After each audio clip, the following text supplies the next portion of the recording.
Data statistik didapat dari Kementerian Perdagangan dan juga dari Kementerian Perindustrian bahwa 80% bahan baku industri nasional Indonesia importnya dari Tiongkok. Satu lagi, kalau trading, beli barang jadi untuk dijual lagi, ternyata 70% juga barangnya dibelinya dari Tiongkok. Kita perjelas, bahan baku industri artinya bahan setengah jadi. Kalau trading itu bahan jadi utuh tinggal jual. Sedangkan kalau Indonesia ekspor keluar itu bahan mentah alam ke Tiongkok yang dibikin setengah jadi oleh Tiongkok, lalu diimpor balik ke Indonesia sebagai bahan baku industri atau barang jadi. Bahan baku tadi yang balik itu 50%-nya dari 80% bahan baku industri. Kita diputer-puter barang sendiri sesungguhnya. Tiongkok untung di tengahnya. Hebat Tiongkok. Ini negara tetangga kita ini bernegaranya kok kayak provinsi jadinya ya. Apa Tiongkok segitu hebatnya? Atau negara tetangga segitu lemahnya bernegaranya, terlalu urusin politik dalam negeri sehingga ekonominya dibuat dalam tanda petik bergantung dengan Tiongkok. Nggak heran transaksinya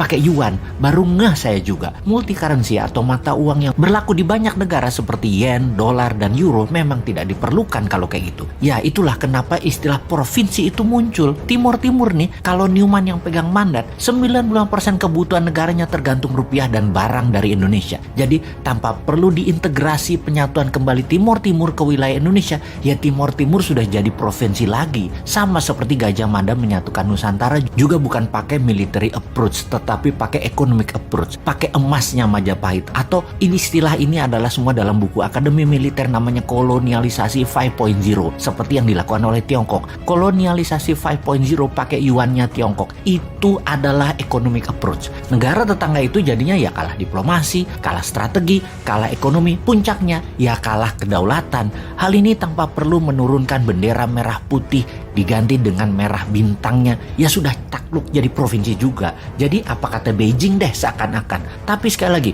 untung masyarakatnya dibuat apatis nasionalismenya, nggak ngerti kedaulatan, nggak ngerti nation right. Kalau paham sudah biar tuh pejabat yang paling serba bisa itu. Saking baiknya atau nggak ngertinya bernegara pejabat puncaknya, di negara tetangga tersebut ada pejabatnya terbukti meletakkan uang di Pandora Papers aja nggak diapa-apain. Walau kalau ditanya nggak tahu duit dari mana tuh dapatnya pejabat itu. Pejabat loh ya. Rakyatnya kalau udah hal gini cuek. Mungkin sudah kadung cinta dan sudah kadung kena propaganda otaknya oleh ribuan buzzer bahwa anti pemerintah itu pasti kadrun yang kena radikalisme Timur Tengah. Bosman bahkan dibilang kadrun. Lah wudhu aja belum lengkap, ilmu agama tipis dibilang kadrun. Padahal kelompok oposisi yang kerjanya ngeritik tanpa solusi juga dihantam sama Bosman dengan pertanyaan sederhana. Lalu solusinya apa? Kepada para oposisi. Kalau solusinya hanya ganti pejabat, ganti pemimpin, sama aja nanti. Pasti bingung juga dan hutang lagi ketika penggantinya baru pejabat dari sisi oposisi. Sama pasti. Jadi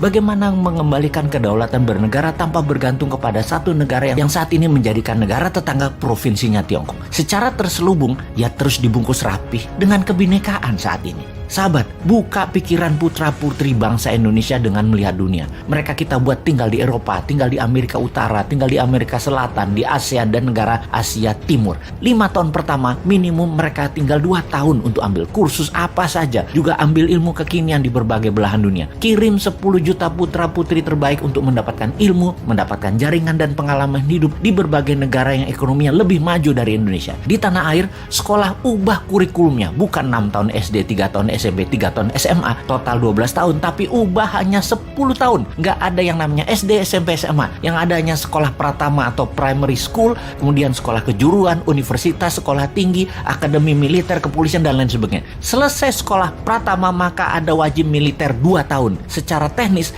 wajib militer selesai dulu, baru 10 juta putra-putri terbaik ini dikirim ke luar negeri dalam 5 tahun ke depan. 10 tahun ke depan, tambah lagi, ada 20 juta putra-putri terbaik ini memiliki nasionalisme yang kuat, berpikir terbuka, pandai, dan membuat banyak perubahan di tanah air tercinta ini hingga menjadi negara berdaulat utuh adalah karena pengalaman mereka selama mereka belajar dan melihat dunia. Itulah bekal untuk Indonesia emas di tahun 2045 versi Newman. Kita tantang yang lainnya, konsepnya mana? Jangan cari populer jual tampang dan kegiatan pakai anggaran Pemda dan anggaran negara dong. Modal sendiri tanpa jabatan, tanpa anggaran pemerintah kalau bisa.